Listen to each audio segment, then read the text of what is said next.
my name is Colleen Shawn, and I'd like to welcome you to the Split Coast tutorial for Copic Colorless Blender bleaching technique. Here I've got a card where I've used a strip of paper using this technique, and I'd like to share that with you today. Let's get started talking about the supplies you're going to need. The first thing you're going to need is some colorless blender, and here I've got mine in a spritz bottle. I've used just a large bottle of the Copic various inks, the Colorless Blender refill, and I've put that into a spray bottle. Now it is important to note here that you should not use rubbing alcohol or some other brands of blender solution because they may be toxic. The Copic Colorless Blender is non-toxic, and so it is okay to put that into a spray bottle and make that airborne. Okay, some of the other supplies that you are going to need. You will need an airbrush system. I have mine set up with a compressor here. You will also need some Copic markers, as many colors as you want, whatever colors you want. Remember, the sketch and the original fit with the airbrush system. I have 3 pinks here. And then you're also going to need a solid or bold image stamp. And here I'm using Gina K's Comfort and Peace. You don't want anything that's very lined or very detailed. Okay, and then you'll also need a piece of glossy cardstock. Matte cardstock does work with this. It just gives you a little bit different results. Let's get started. The first thing that I'm going to do is insert my lightest color, which here I have an RV32. I'm going to insert that into my airbrush system. Make sure it's nice and straight. And then I'm going to begin spraying. Now, typically when you airbrush, you want to move back and forth in nice, slow, long strokes to get very smooth coverage.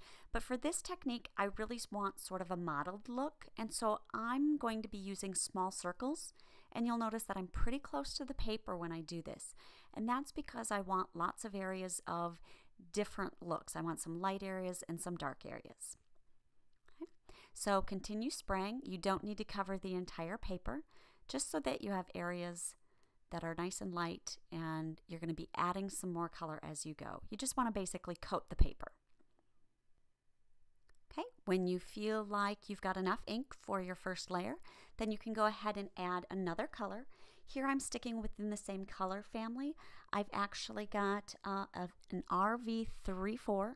Remember, my earlier color was a 32, so this one's a little bit darker. And I'm just going to go in and again spray in the same way. I'm going to make small circles, and you'll notice that this color is quite a bit brighter. So I'm staying back from the paper a little bit, except for in the areas that I want really dark. And you'll see, I don't want that nice smooth stroke kind of look.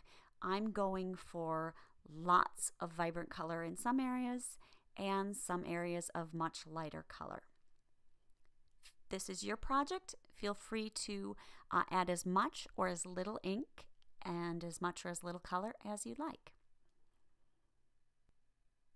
When you're satisfied with the coverage for that layer, again, you can stop here. You can add more layers. You can add different colors if you'd like. I'm sticking within the same color family, but you don't have to. Here, my last color, I'm going to add an RV69. So you're going to notice it's much darker. It's going to cover much easier than those light colors. And so I'm staying actually much further away from the surface of the paper. I'm also moving a little bit faster because the coverage is quite a bit darker. So again, I've got those areas that are very, very dark. And then I've got a couple of areas that I've left very, very light. Totally up to you. When you're satisfied with the amount of ink that you've put on your background, then you're ready to move on to the next step. Okay, so the next step is to take that colorless blender, and remember it's in your spritz bottle, and your bold image stamp.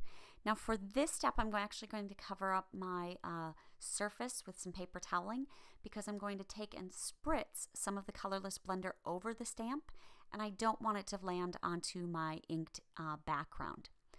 So I've spritzed some colorless blender onto my stamp.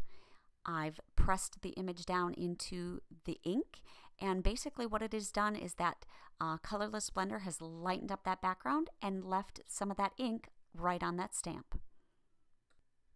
because there's ink on that stamp, if you go ahead and stamp it again, you're just going to transfer the ink. So it's important to make sure that you clean off the stamp in between each time you actually stamp the image, if you're going to have a repeated stamped image, which is what I want here. I want multiple flowers. So I've cleaned off my stamp. I'm going to give it a couple of spritzes again, just 1 or 2 quick spritzes. Then I'm going to press down and stamp that image. And again, you can do this as many times as you want. You can do it once to have a single image, or you can do it multiple times like I'm doing to get a background or to get a grouping of a stamp. Another thing to try is using a large background stamp.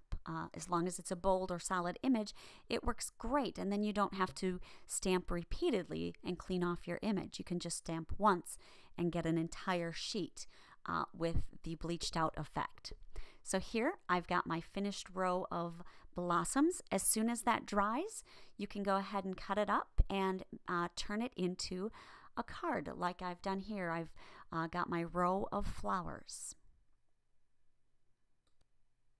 I hope you've enjoyed this technique as much as I have. Until next time, here's colorful hugs to you.